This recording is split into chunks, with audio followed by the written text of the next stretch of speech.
Good morning, everybody. Welcome to PCH Grand Rounds. Our speaker this morning is Dr. Melissa Jones, who is the Division Chief of the Child Protection Team here at PCH since 2016, July 2016. She is a native of Wisconsin and did her undergrad at the University of Wisconsin and medical school at the Medical College of Wisconsin. So I have to ask you, Dr. Jones, did you have Wisconsin beating Villanova this weekend? Of course, all right. It was a great win. I was going for him. She did her pediatric residency training in Grand Rapids, Michigan, and her fellowship in child abuse pediatrics at Columbus Nationwide Children's Hospital. She then moved out to sunny Phoenix, and her talk this morning is titled Identification and Evaluation of Child Physical Abuse. Please welcome Dr. Jones.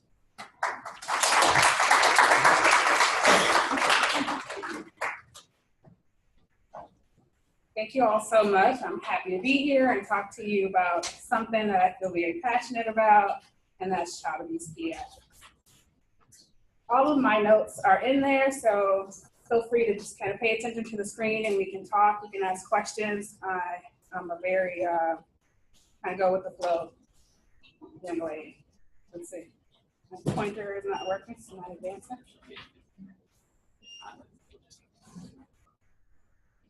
Okay. Okay.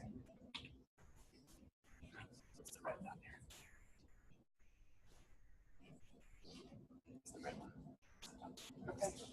Oh, it's not advancing. Sorry. Okay.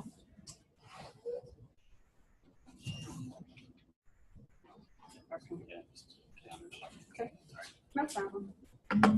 So we'll talk briefly about some of the epidemiology of child maltreatment, both nationally and in Arizona.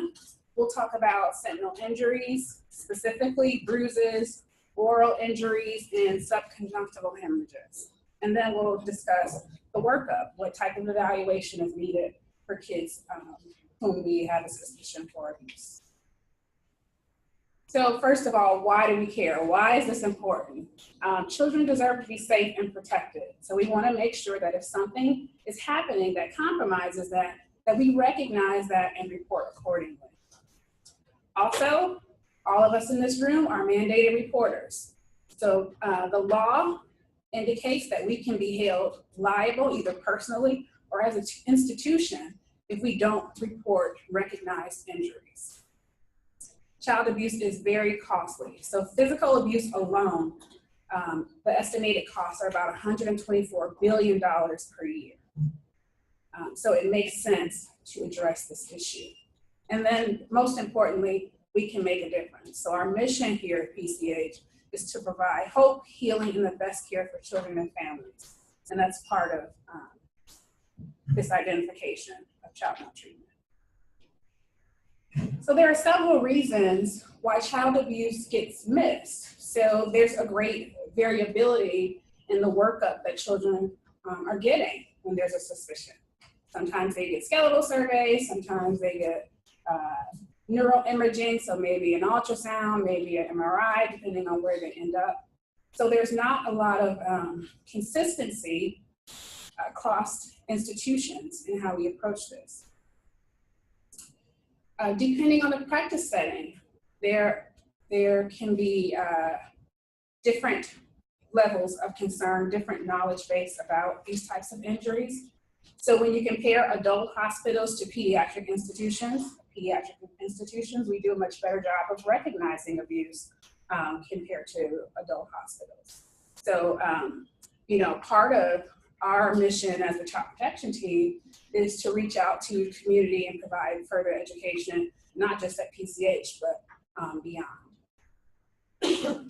There can be biases. We all hate to think about that. We all have our own preconceived notions of what a perpetrator of abuse would look like. We have various experiences that may bias us against other people, whether it's race, socioeconomic status. And when we look at child maltreatment data, it shows just that. So children who are more likely to be missed for abuse would be kids from two-parent households, white children, children from high socioeconomic classes. So we have to have a standardized approach for how we address the recognition of abuse. And then education. So that's why I'm here today. Some general data. So there's about 700,000 cases of child maltreatment that are reported and confirmed cases, meaning Children's Services have been involved, investigated, and determined that abuse did occur. Most of those cases are neglect. So kids not getting enough to eat, kids not going to school, and not receiving their basic needs. Close to 20% is physical abuse, nearly 10% sexual abuse, and then we have this other category, which is sort of an all-encompassing category that includes emotional abuse. And I would say as a provider, a specialist in this field, if you have neglect, physical abuse, sexual abuse, you also have emotional abuse in those cases. So it's certainly much more difficult to gather that data and assess what is emotional abuse. So Children's Services receives a lot of cases, a lot of reports, almost 4 million cases of child abuse per year. And those reports get made from various entities. Law enforcement, schools are a good referral system. We see a lot of kids when the school year starts back. We get an abundance of children that we see in the clinics because now things are getting reported. Social services providers, mental health counselors, and then non-professional people, so friends, neighbors, and relatives. So if a child is a victim of one type of abuse, there's a high likelihood that they are at risk for other types of abuse. So nearly 14% of victims experience more than one type. And the youngest children are the more vulnerable group in terms of victimization. So when we look at mortality rates, when we look at severity of abuse, really it's children that are under 3 that have the highest morbidity and mortality. So some data from Arizona. There are about 73,000 children who have had investigated cases here. In terms of physical abuse, which is going to be our focus for today, about 10%. So it aligns really well with the national data.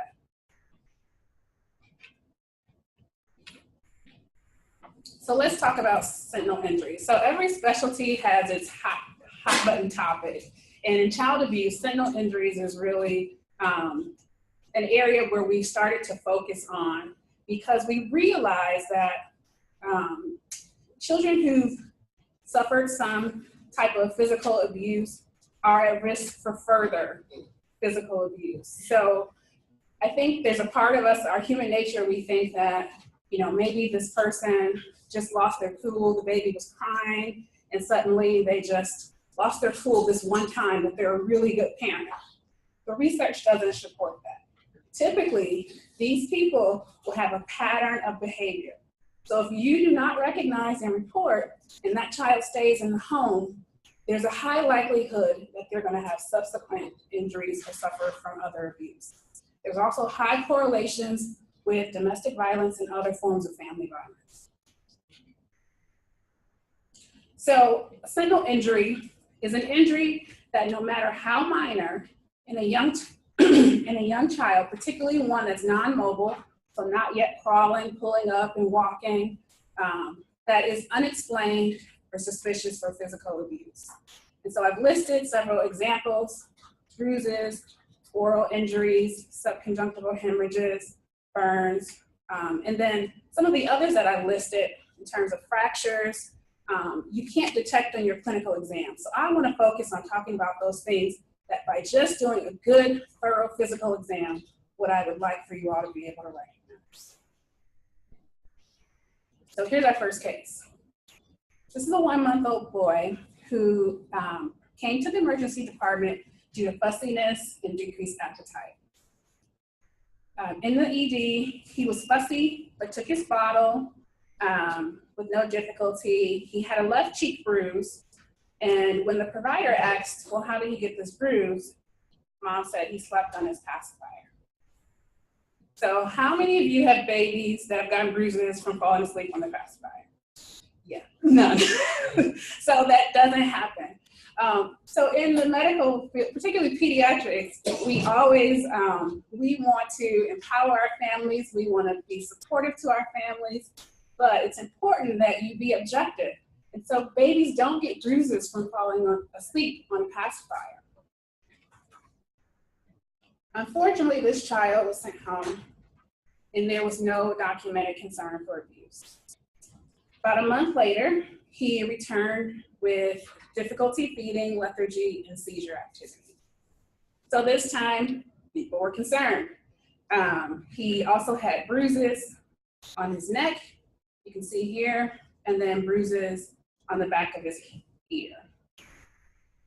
A social work consult was done, and when the social worker spoke to this mother, they learned that the child had 3 siblings that had been removed for prior neglect. There was a history of domestic violence. There was a sibling a half sibling who's 5 months old and had a fracture that never got reported.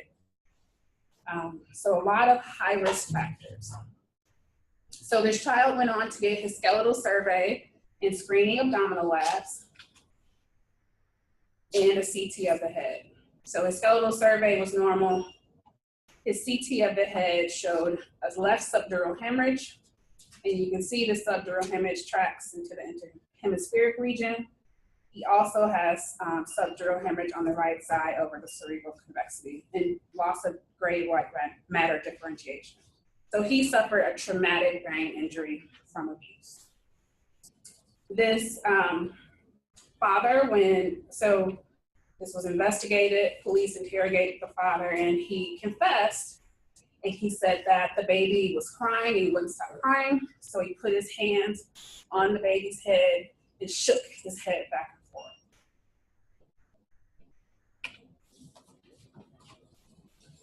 So in terms of sentinel injuries, there was a study that came out in 2013. This was done in Wisconsin, my hometown. So they looked at 401 infants who were evaluated by their child protection team for abuse. And when the child protection team evaluated these children, they coded them as either having definite abuse or no abuse. And then there was also a indeterminate distinction as well. So they defined a sentinel injury as any injury suspicious for abuse that was reported to have been visible by at least one parent prior to the child's current admission. So when they were taking the history from the family, they asked, has your baby ever had bruises before? Has your baby ever had any injuries to their mouth? Those types of questions. So out of 200 infants that were definitely abused, 27% of them had a prior sentinel injury. So out of those injuries, bruises were the most common, 80%, 11% were intraoral injuries, and then 7% fractures. Out of those that were determined to have not been abused, none of those children had sentinel injuries. So these injuries in infants should always prompt an evaluation for abuse and should prompt reporting. So again, the youngest children, most vulnerable, less than 3 months, 66% of them had sentinel injuries, less than 7 months, 95% of them had sentinel injuries. And then what's perhaps the most astounding is that the families reported that they had sought care and that the medical providers were aware of the injuries in nearly half of the cases.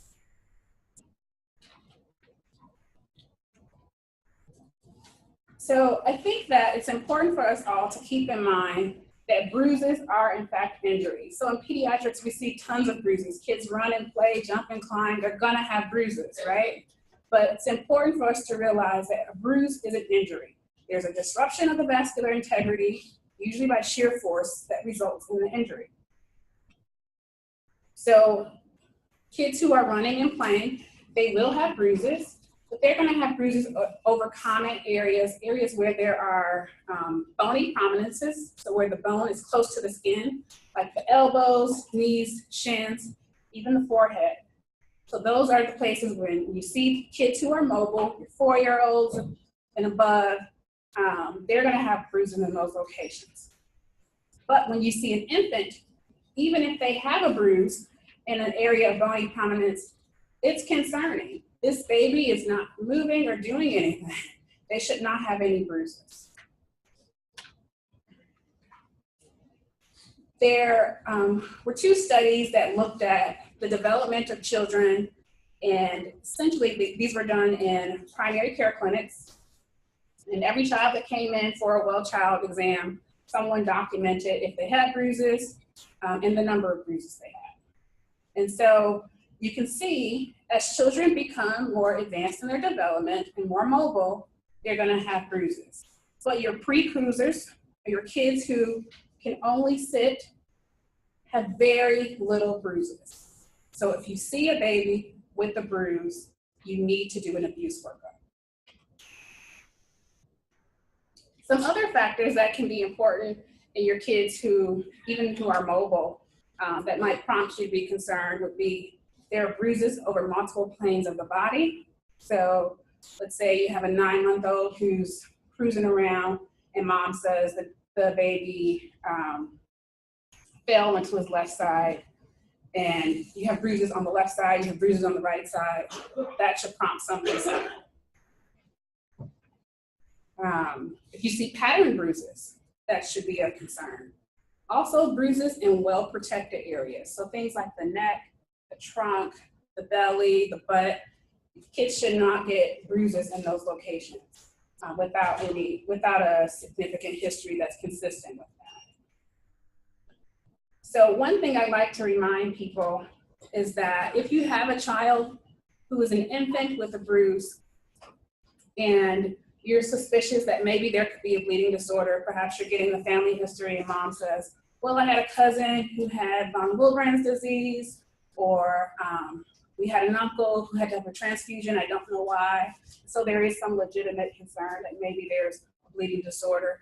You do your bleeding workup in conjunction with your child abuse evaluation.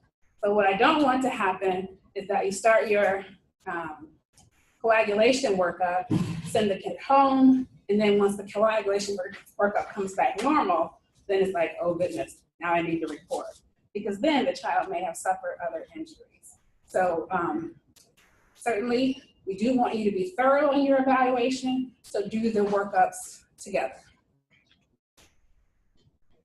So here are some photos of pattern injuries.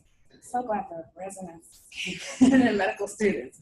So how do you think this bruise happened? Anybody? Yep, so a cord-like object. We see those from extension cords, sometimes belts, if the belt is thin. We see these looped injuries. Often they'll kind of wrap around the circumference of the extremity.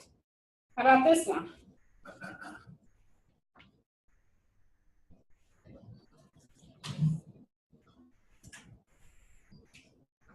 What object might have been used? Because these are pattern injuries. Fingernails? No, so these are bruises, not abrasions, but yeah, I know the photos aren't best. So this child was hit with a stick. How about this baby here? Yeah, those are slap marks. So often with slap marks, you'll see an outline of the fingers. So you'll have these parallel linear bruises. How about this little one here?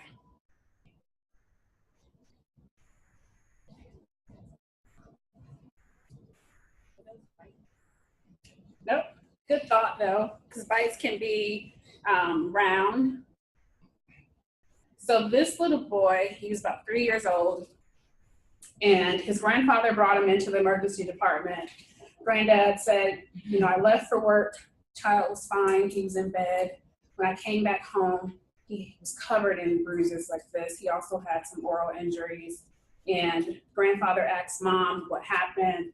Mom wouldn't say anything. Granddad picked the kid up, took him to the emergency department. So when I did my assessment, I asked this little boy, he was 3, so he could talk. And I said, how'd you get your ouchies? And he said, Mom hit me with a spoon.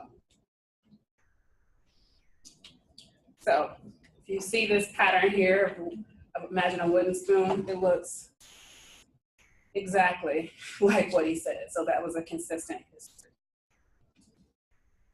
So these are some examples of different patterns that you'll see. So again, if you see pattern of injuries, that should raise your level of concern. Sometimes with fist, you'll see knuckle imprints, so you'll see these circular bruises. With hairbrush, sometimes you'll see lots of round, small bruises. And then I think someone mentioned a bite mark. Bite marks, typically you'll have opposing arcs, but it won't be a complete circle in most cases. But yes, definitely should alert you to some concern that this is a bite. So this study essentially looked at children who were admitted to the ICU. So, you know, in the ICU, they always do skin checks every day. And so they looked at kids who were admitted for some trauma, no matter the type. And they distinguished the trauma based on whether there was accidental trauma or physical abuse. So the kids that were diagnosed with the physical abuse were evaluated by a child abuse specialist and determined that it was physical abuse. Then this researcher compared the number of bruises and the locations of the bruise to see if there were differences between the kids that had accidental injuries versus those that were thought to be abused. And what they found is that far more children who were victims of abuse had more bruises than those that were even in car accidents, skateboarding accidents, and bike accidents. Also, children who were victims of abuse had bruises in different locations. So their torso, ear bruises, and neck bruises. And actually we use an acronym called TEN, T-E-N, torso, ears, and neck, because it's so common to see bruises related to abuse in those areas.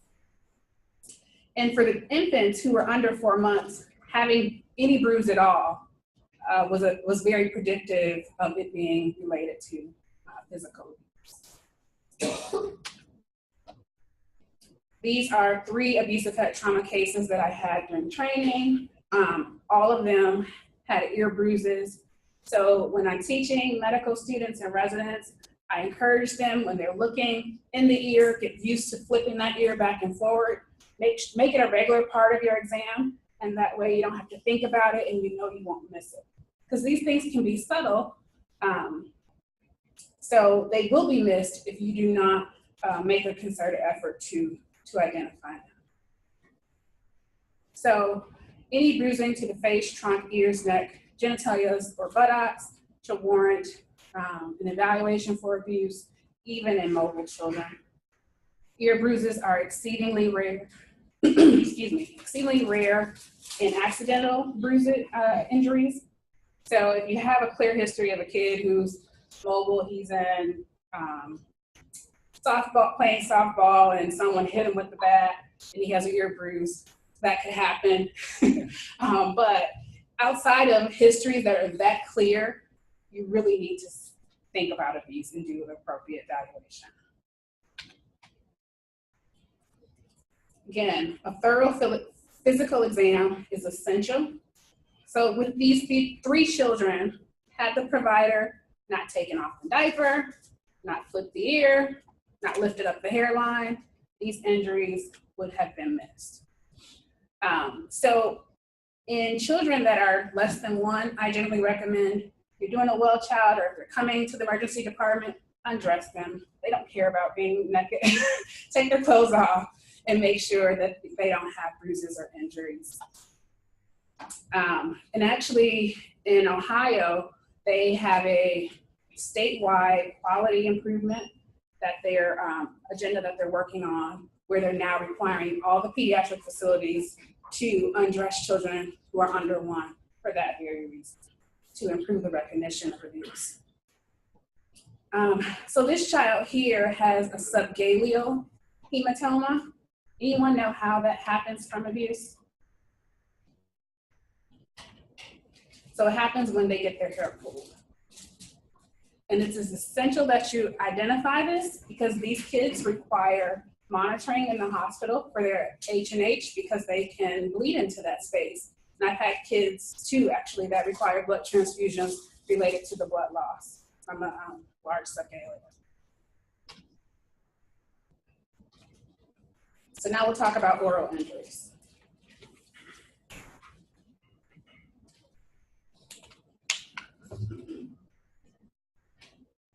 So I'll go through this one a little bit faster, but any child who there's suspicion of abuse should have a thorough oral exam. When you're examining these children, you should flip their lip up to look for their frenulum, make sure their frenulum is not injured. So the lip up and lip down, and then under the tongue. Check all those areas. Look at their teeth. Look at their palate. I've had a lot of, well, I'd say several abusive head trauma cases where they've had soft palate injuries. So I think those were related to maybe fussy, someone got angry and shoved something in their mouth. So I want you all to make sure that you're looking for those injuries. We also see a lot of kids that have sort of this gray colored area to their teeth. And remember, that's from trauma, that's from necrosis. That means that tooth has died, so there's been some injury to the mouth. So when you're talking to families, say, hey, what happened to that tooth? To make sure that you have a reasonable history for that.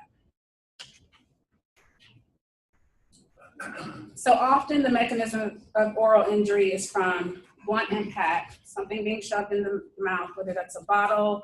I've had several cases where people have said, I don't believe this is true, but they've said, the doctor told me to suction the mouth, and they take those bulbs and they shove it in the baby's mouth. I think it's abusive. It's not something that pediatricians generally recommend. And please don't recommend that. If you do see kids who have congestion, don't recommend that they suction them out that way. Also, it can happen from they can have injuries from burns, and they can have injuries from bites. So this child was hit in the face, and when he was hit, his jaw clamped down. So you can see this area of healing granulation tissue from where his teeth clamped down on his jaw. And then he has petechial hemorrhages in the inside.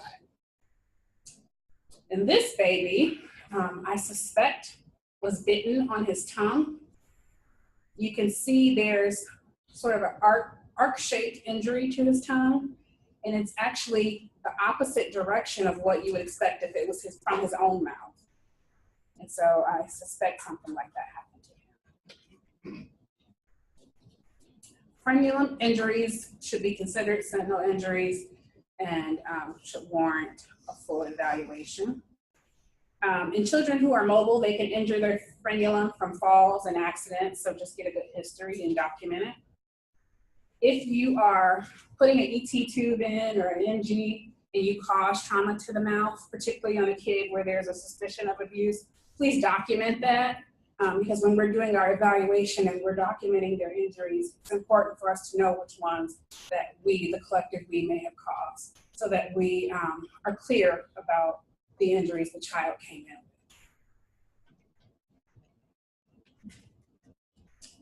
And so this last one is really short, and it's kind of a more recently recognized injury. So we know that subconjunctival hemorrhages can occur from increased introthoracic pressure. So when newborns are born, sometimes we see them, a child who's had significant vomiting or cough from like pertussis. They can have scleral or subconjunctival hemorrhages, but they can also occur from a direct blow to the organ. So in abuse, we see them related to strangulation or asphyxia and from blunt force trauma. Certainly, you want to keep other causes in your differential, but in an infant who you're not seeing in the newborn nursery, so you don't have a clear etiology, recent evidence is suggesting that it should prompt a workup for abuse. So in 2013, a child abuse pediatrician looked at about 1,500 of the child abuse cases they saw at their institution and identified 14 that has subconjunctival hemorrhages and basically did a descriptive analysis of those cases. So they tend to be younger children. There tend to be other forms of violence in the home. So most of these providers or most of these caregivers came to the emergency department or to the hospital because of the noted injury to the eye or injuries to the face. There were 4 cases that came in for other reasons. So there was an arm pop, a fever, decreased consciousness, and one of them was for a well child check. So remember, when people hurt their kids or someone else hurts their kids, they're not coming in and saying, punch my baby in the face. They're not going to tell you that. So this is the kid you're seeing for the well child. This is the kid you're seeing for asthma, for fever. And then there were 4 other cases as well that, I'm sorry, the duplication. So in all of these cases, all 14 of the cases, none of them had a history of cough, none vomiting, constipation, and none of them had an accidental history that would have accounted for it. Many of them had bruises as well, nearly 80%. There were 2 with intracranial hemorrhage, 43% had at least 1 fracture, and then there was a child that also had a liver laceration. So again, these are sentinel injuries that have to be recognized to prompt that further evaluation to identify those other injuries. This was a case series looking at 3 children who were, 2 of them were referred to ophthalmology for subconjunctival hemorrhages. So one of them, the mom said that the child hadn't had any trauma, no vomiting, no cough. This child had a significant history of being a substance exposed infant. And there were also other social risk factors, DV in the home, things like that, prior CPS cases. The child got a full evaluation, no bleeding disorder, CT of the head was normal, skeletal was normal, but when they did the follow-up skeletal survey, they identified 2 new fractures and then 1 healing fracture. So these kids really need the full workup, and that includes that follow-up skeletal survey. The other child, 5-month-old, again, referred for the subconjunctival hemorrhage, no trauma, no vomiting, no cough. This ophthalmologist actually undressed the child, which was amazing to me as a child abuse pediatrician, but noticed that the child had bruises on his back and had Mongolian spots as well. When the child was sent for further evaluation, had 8 rib fractures on the skeletal survey. And then this last one actually came in because of right knee swelling. This was to the emergency department and was noted to have bruises as well. But they did a record review. He had been seen by the PCP 2 weeks prior and had noted the subconjunctival hemorrhages. All right. So now we're going to talk about the workup.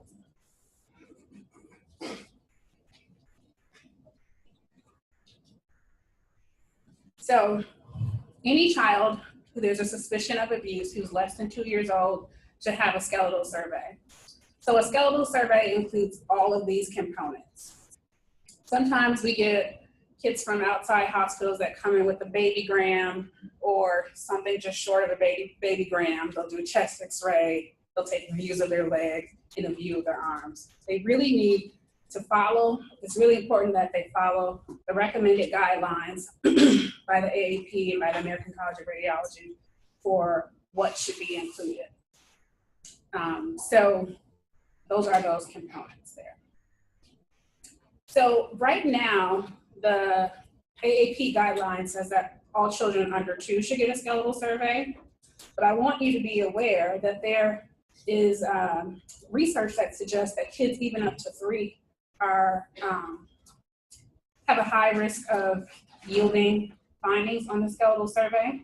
So Dan Lindberg this was a multi-institutional study looking at children who were evaluated for abuse by a child abuse specialist, and they compared findings on skeletal survey based on age groups. So kids that were 0 to 24 months, there was a 12% yield of having a fracture or some other trauma identified on the skeletal survey. And for kids that were 24 to 36 months, there was 10.3% yield. So when you call me and we talk about a case, if you tell me that this kid is covered in bruises and they're 2.5, I'm going to probably tell you to get the skeletal survey. There are some other situations that I would recommend a skeletal survey. If you have a child who has significant developmental delays, who can't communicate pain to you, can't give you a history, you may consider getting a skeletal survey in those situations. Also, I've had some cases of kids who were just so severely traumatized that they were disassociating and they just didn't talk. They were almost in a catatonic state. And so if you have a child like that, particularly if there's a concern for torture, go ahead and get the skeletal survey.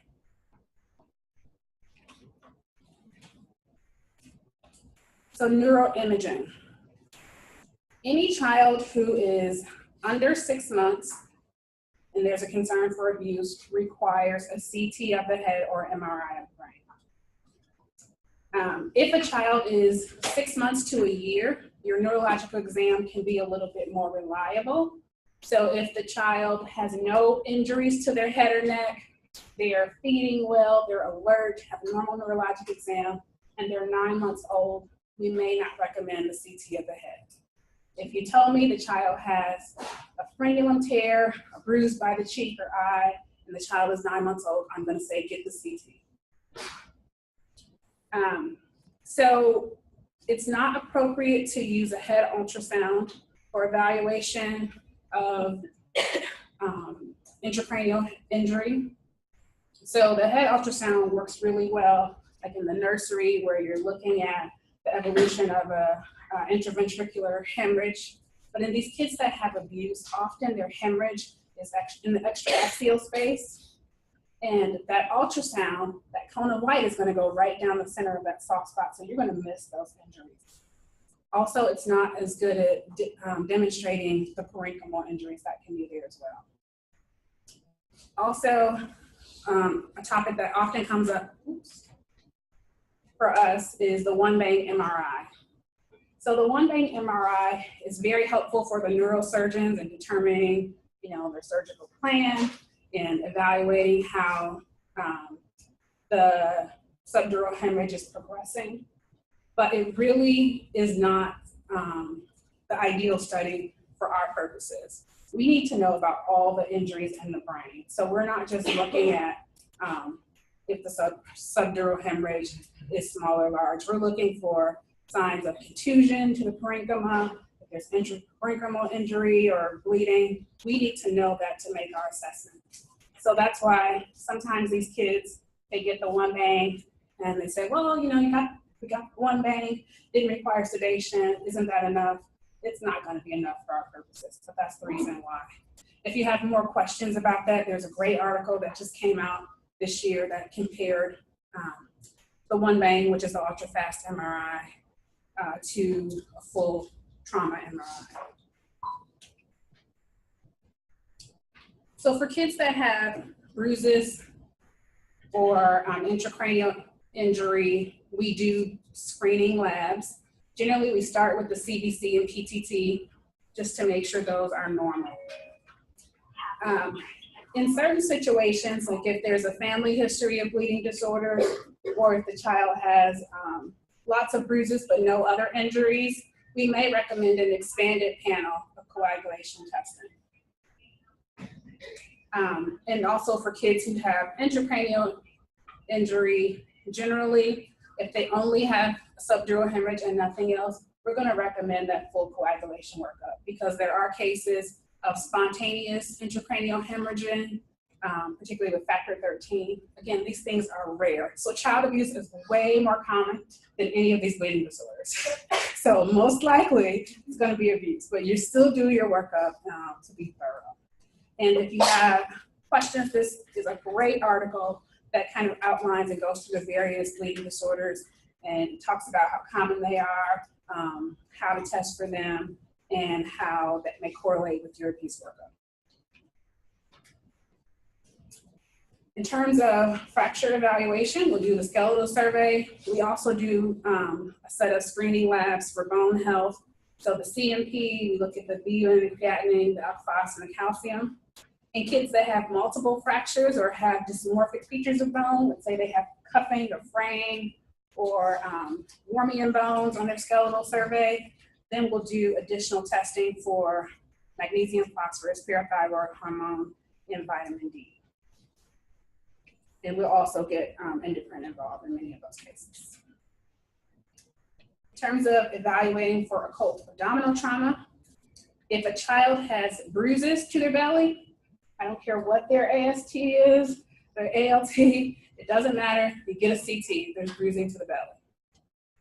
If the child does not have bruising or an acute abdomen, then you can do screening tests, the AST, ALT, and lactase, to make sure that those are within normal limits. So just a few learning points. Bruises, oral injuries, subconjunctival hemorrhages should all prompt a workup for abuse in non-mobile children. These findings are subtle and they will be missed if you don't do a thorough exam. Evaluation for physical abuse can be done concurrently with evaluation for other medical conditions. Conduct your evaluation while maintaining objectivity and respect for the caregiver. Remember, we're not the judge or the jury. We don't know who did what. We're just here to take care of the kids and take care of the family. So let's be respectful to families in the situation. You should report to Children's Services whenever you have a concern. Remember, you don't have to be 100% sure to report. That's not the recommendation. The recommendation is if there is a reasonable suspicion. So if you have enough information that this injury is not adding up, you report. And the law is written such that it protects you as a reporter if you're reporting in good faith. Remember, we're here to support you, our team. We are on call 24 hours a day, 7 days a week. You can reach us. So please contact us if you have questions about the workup or whether or not you need to be concerned or how to proceed. We'll walk you through that. One thing to keep in mind is we don't take private referrals. So if you have a kid in your clinic, you can't just refer them to our clinic. All of our referrals are through Children's Services or the police. So you should make your report. And when you are giving your report, make the recommendation that they be evaluated by the Child Protection Team at PCH. So our providers we're in a lot of places at a lot of times. We serve 5 advocacy center sites and we see more than 1,000 kids per year in an outpatient clinic. We evaluate more than 300 hospitalized patients per year, both at PCH and Maricopa. And this is our contact information if you need to reach us. So, any questions? Yes, sir. Okay, so we have 2 physicians on staff, myself and Dr. Lisa Kirsch, who's been with the team for over 10 years. And we have 3, almost 4 nurse practitioners. She's one of our sexual assault pediatric nurse examiners, and she will be transitioning to the nurse practitioner role. So we'll have 4 nurse practitioners and 2 physicians. We all serve in the same role. So our nurse practitioners will go out and do consults in the hospital, so you'll see them as well as Dr. Kirsch and myself. Can you talk a little bit about asking questions to verbal children, so like sort of 3, 6, 7 years? I feel like as pediatricians, we need to ask enough to get a history so we can have a reasonable workup. My concern is always I'm not forensics trained in interviewing. Yeah. And so how far do you go with the questioning in order to keep it objective for folks like you? Yeah. So I would say if you know you're going to get our team involved, you don't have to ask a ton of questions. But let's say you're in the outpatient clinic and you have a kid and you're trying to figure out what might have happened. The key is to just ask open-ended questions. You don't want to give the child an injury mechanism or anything like that. So the way I usually do it is say, how'd you get your ouchie? And I kind of leave it at that. I let the child give me some free verse and talk about what might have happened. But I don't try to say, okay, well, what time did this happen? What day did this happen? Who was there? Those are investigative questions, so I leave that to the people that are trained to do that. And in many of those cases, when we have a verbal child, after we've done our assessment, we'll make the recommendation that these kids be forensically interviewed. As part of our team, we have 2 forensic interviewers that are trained, and they work in the outpatient clinics, and they train to talk to children. They work in conjunction with law enforcement and children's services to get those histories. So you don't have to be too worried about it, but just try to get a general history by just saying how this happened. Any other questions? Yes, sir. The child with like subcutaneous hemorrhaging, is there any role looking at retinal hemorrhaging? Does that make it more suggestive, or does it steer you in any way? Yeah, so the retinal hemorrhages come into play, particularly with our abusive head trauma. So if you see a child with subconjunctival hemorrhages or other injuries to the face, part of that workup will include your neuroimaging and also an ophthalmology exam, which I didn't go into. But so I think that is definitely a consideration, particularly in infants with subconjunctival hemorrhages. I just want to make a comment. I work for CMDP. So, you know, a lot of children that are taken into DCS custody are not victims of, have not been identified as victims of abuse. They're removed for neglect. And I think a lot of pediatricians think that everyone who comes into DCS custody has had a thorough exam and or a forensic exam. That's not true. Yeah. And so I want to reinforce to everybody that, you know, when they are seeing children in DCS custody, they do have to do that thorough exam to make sure that, you know, especially if the child's being seen for the first time, that they have a good exam done. Because if they're removed from neglect, they will not have that forensic exam or the in-depth exam. Absolutely. And we know that these injuries are time sensitive, so they can have a bruise, and after a few days, that bruise is totally gone, and we've missed our opportunity to help that child. And the other thing I recommend from our standpoint is the AAP has recommendations for enhanced visitation or enhanced visits with the pediatrician, and we want to fully support that. So that would be, you know, a visit with the doctor within 72 hours of being removed, a well visit in that first year, visits every month for the first 6 months for younger children, and the AAP has an entire section on that. So Yeah, we should talk, because I'm interested in starting a foster care medical home. yeah, so that's so great. we do want to encourage everyone to follow all of the recommendations. Thank you. With the data that's coming out about long-term impacts of some of these adverse childhood experiences, physical abuse, emotional abuse, et cetera, are you guys involved in any sort of long-term tracking or data collection with any of the patients that you guys are becoming involved with as you've been involved in this team? We're not yet. I think that you're absolutely right. We are moving towards looking at not just the isolated incident of abuse, but looking at all those psychosocial factors that impact a child. So that's really where the research in child abuse pediatrics is starting to go, but we're still kind of in the beginning stages of looking at that. And we as an institution haven't looked at that yet, but it's a good point. Yes, sir. 1,100 children that you see, if they mainly come from DCS or police, primarily. Yes. I mean, somebody in private practice who's lost can't call you and send it down. Right. Yeah. They should do a workup themselves or report them to the DCS. Yes, they should report. And so it depends.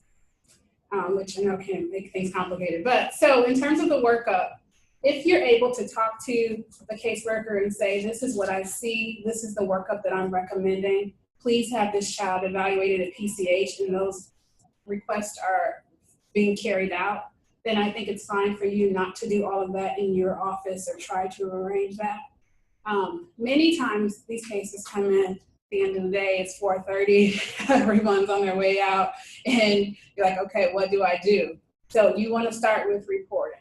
And don't be afraid to send these kids to the ED. Sorry, ED partners, I don't mean to complicate your lives, but we want to make sure these kids get identified and get the appropriate workup. And sometimes it may not be practical to do that all in your visit. And the reporting is what really needs to happen, so that if that family just leaves your clinic, that someone can find that child and make sure that they get the appropriate evaluation.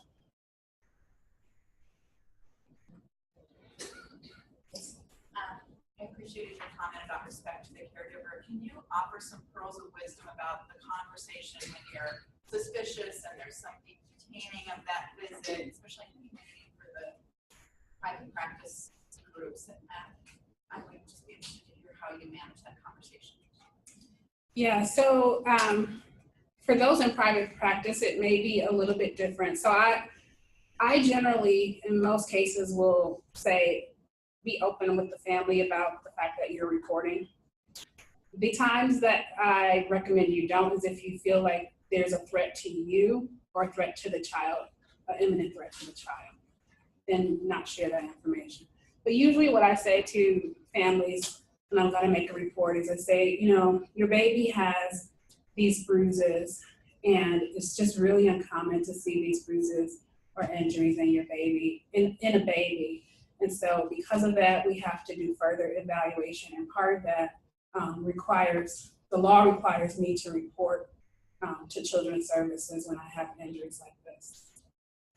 In most families will understand that mandate, and it's something they've heard in other places. And so out of the 6 years that I've been doing this work, I've had 2 families where someone has become really upset, where I had to kind of take a step back and let them, you know, have their space. So, and I've told a lot of families this. So most people will understand that mandate. As long as they see that you're respectful and that you're trying to help their child, it usually goes over okay.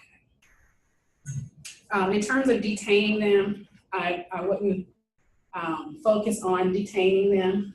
I would certainly make the report and then let the investigator know this family, you know, wants to leave clinic, or what would you have me do? Would you want me to have them wait here in clinic and you're going to meet us here?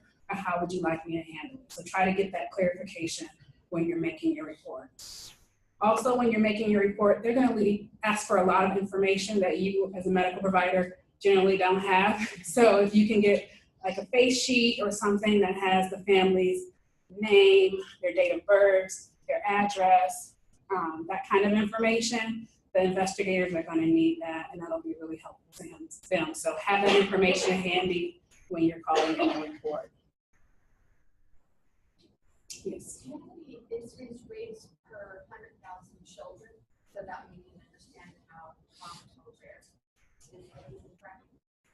I don't have that, but I can give you one of my cards and I'll give it to you. Great. Thank you all for your attention and for having me.